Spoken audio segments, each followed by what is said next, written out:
Alright guys, here we are. We're going to look at some of Nintendo's best arcade games, whether they made them themselves or whether they were involved in the development of it.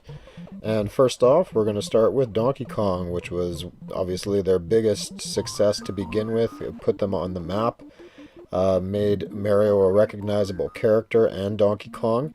It was very different at the time, a lot of shooters, a lot of Pac-Man clones back then, and this really stood out from the crowd just because of the aesthetics and the gameplay. Donkey Kong became such a hit that it spawned plush toys. There was mini Coleco arcade games. They had their own trading cards for Donkey Kong, which was new for the time. The game was ported to many different systems, including ColecoVision, Atari, and Television. And it also had its own breakfast cereal, which was pretty unusual for the time to see a video game character on a box of cereal. But all in all, this game has still kind of stood the test of time. Obviously, it's evolved over the years, but Mario has become a recognizable character, and Donkey Kong too. Probably one of the most recognizable characters that Nintendo has. Because of the popularity of Donkey Kong, it led to a sequel, Donkey Kong Jr., which was released a year later. Again, features Mario and Donkey Kong, but this time the roles are reversed. This time Mario's the bad guy and Donkey Kong is the one that's captured, and his son, Donkey Kong Jr., is trying to save him. Gameplay-wise, it's completely different from Donkey Kong, whereas before you're on girders, jumping and avoiding barrels. This one, you're climbing vines more in a jungle environment and trying to get to the top of the level to rescue Donkey Kong. Gameplay-wise, it's still very good. To this day, though, Donkey Kong Jr. really hasn't been utilized other than this game.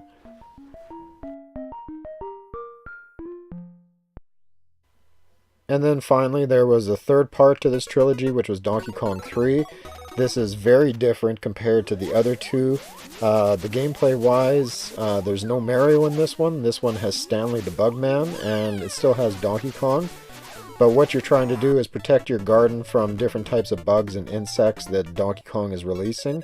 And you're basically trying to shoot him with pesticide to get him to move up out of the level. This is generally considered most people's least favorite Donkey Kong game out of the three. And I can see why. It's very shallow compared to the other ones, but I still enjoy playing this once in a while.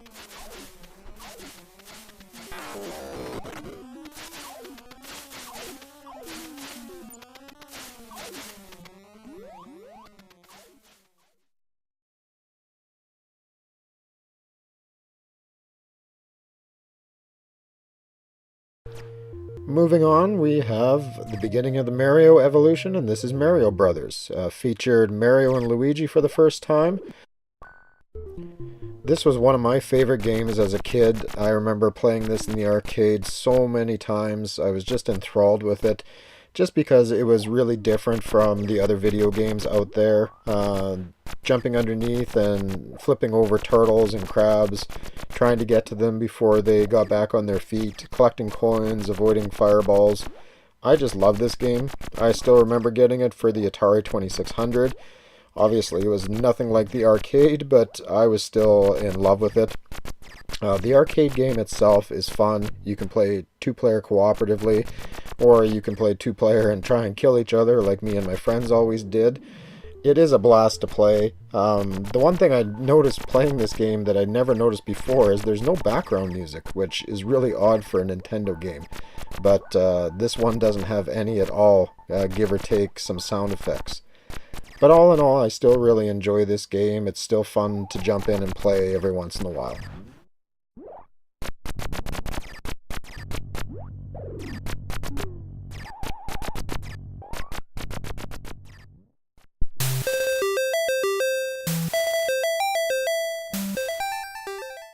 Here we have Punch-Out!, which was a really big arcade game for Nintendo back in the day. Very different from the platforming games they had done in the past. This is obviously a boxing game. Anybody who's played Punch-Out!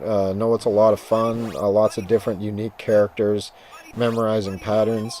The arcade game was really neat for the time. The story goes that Nintendo had a lot of extra monitors that they weren't using from other arcade games, So they decided to stack these and use the bottom screen as the gameplay screen and the top to show the opponents, show the scores, health meters. It was really quite unique for the time.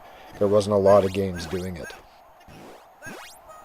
The game itself is very fun to play. It's short now when I look back on it, but it also spawned some really good games, especially on the home console versions.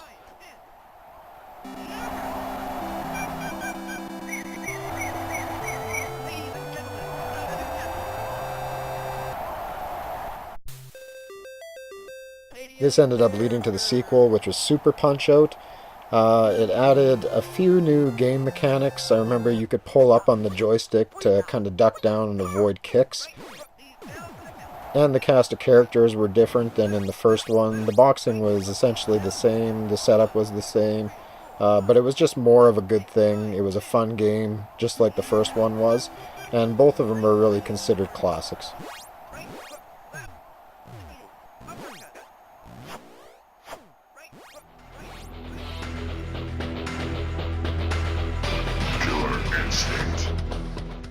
Now we're going to jump ahead a few years to Killer Instinct. This was a game that was released. This was a game that was released on the Ultra 64 hardware when it was still called that. It was supposed to be essentially an arcade perfect port of what the home console version was going to be. It didn't end up being that way. The Nintendo 64 version wasn't as good as the arcade. The arcade is the definitive version to play this game. If anybody hasn't ever seen this, it is done by Rare. It incorporates the same silicone graphics that were done with Donkey Kong Country. So it gives it a very unique look. The backgrounds are really nice, environments are really nice, well done. The main selling feature for this game, whereas Street Fighter 2 came out and really kind of nailed down the gameplay aspect, Mortal Kombat came out with fatalities and also strong gameplay. And Killer Instinct was one of the first games to really utilize a big combo system, and that was kind of the hook for this game, chaining together gigantic combos to beat your opponents. And it's really neat. I've never really been fantastic at this game, but I like watching people who really excel at this and can put together, 30 combo hits. It's really neat to see. This game was also redone on the Xbox One, a newer version, but the Nintendo 64 one is still a classic to this day.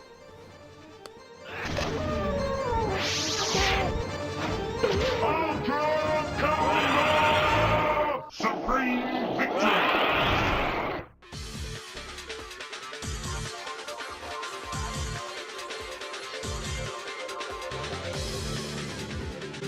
Here we have F-Zero AX. This is a continuation of the F-Zero series, which first originated on the Super Nintendo. This is obviously the arcade version. You can tell by looking at it. It's very detailed, very fast-moving and smooth. Lots of characters, lots of ships on the screen, tight gameplay. A lot of people consider this one of the definitive versions of F-Zero, and it's pretty amazing to see it in an arcade.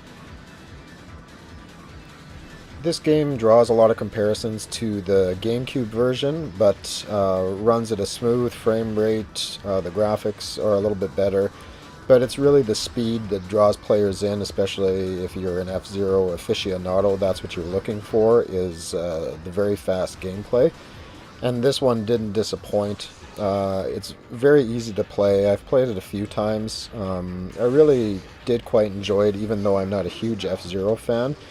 But if I was going to play an F-Zero game, it would be this one. This was probably the best version I had played.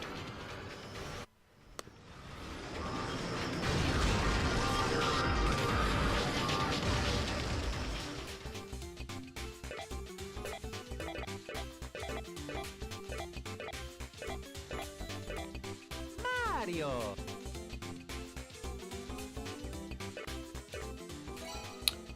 And finally, we're ending with Super Mario Kart GP. This was Mario Kart in the arcade, which was really cool to see. This one had some neat little additions. This one generally was a 4-player simultaneous play where you could play with your friends. They also had 2-player, but it was essentially Mario Kart sitting down using an actual steering wheel. The gameplay was solid. You had your items, different tracks, but the core element of Super Mario Kart was still there. There was a couple little differences. One of them that was pretty neat. If you sat in certain arcade cabinets, they had a camera in there and would take your picture, and then as you raced with friends, your picture would be displayed above your character's head so you could see which of your friends you were actually passing. It was pretty neat for the time. This game still holds up. The arcade versions are really well done. There's not as many characters as there would be, say, on like the Wii U or the Nintendo Switch version. But all in all, it's a solid racing game for the arcade, and if you ever have a chance to play it, you really should. Mario shoots the big and small tire. Hits. Mario rake up. Mario shot an item. Bingo.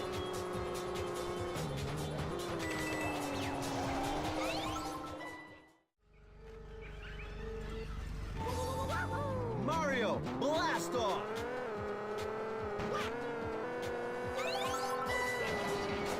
Mario shot an item. From Tires can't maintain stable air pressure. Mario